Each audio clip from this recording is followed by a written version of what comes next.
Hello guys, welcome back to ராயராஸ் vlog. நம்ம இன்றைக்கி இந்த குக்கிங் vlogல என்ன பார்க்க போகிறோம் அப்படின்னா கீரை கடையல் தான் பார்க்க போகிறோம். நான் இன்றைக்கி அரைக்கீரை கடையல் தான் பண்ணியிருக்கேன். நீங்கள் இதை என்ன விதமான கீரை வேணாலும் எடுத்து இதே ப்ராசஸில் நீங்கள் பண்ணிக்கலாம். இது வந்து லஞ்ச் பாக்ஸ் ரெசிபியும் கூட.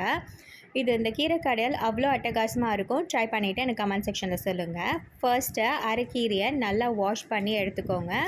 ஒரு கடாயை எடுத்துக்கிட்டு ஒரு அரை கிளாஸ் அளவுக்கு தண்ணி ஆட் பண்ணிவிட்டு இந்த கீரையை ஆட் பண்ணிக்கலாம். அது கூடவே ஒரு 4-5 பல் பூண்டு எடுத்துருக்கேன். அதை நல்லா மிக்ஸ் பண்ணி விட்டுக்கோங்க.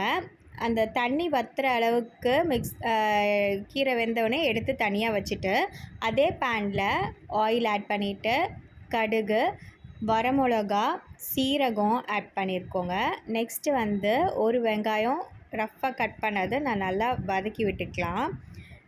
அடுத்ததாக வெங்காயம் வதங்கினோடனே நம்ம தக்காளி இப்போ ஆட் பண்ண போகிறோம். ஒரு தக்காளி எடுத்துருக்கேன்.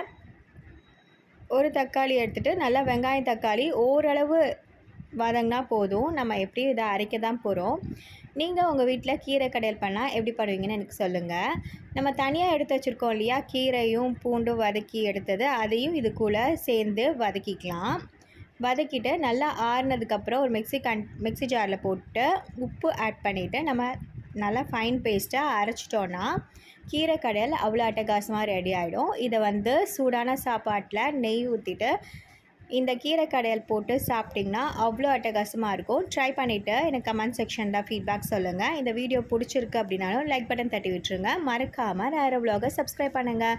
நெக்ஸ்ட் ஒரு vlogல இன்னொரு ரெசிபியோடு நான் உங்கள் எல்லோரையும் மீட் பண்ணுறேன். அது வரைக்கும் தேங்க்ஸ் ஃபார் வாட்சிங். Tata bye friends. Happy cooking. Bye bye.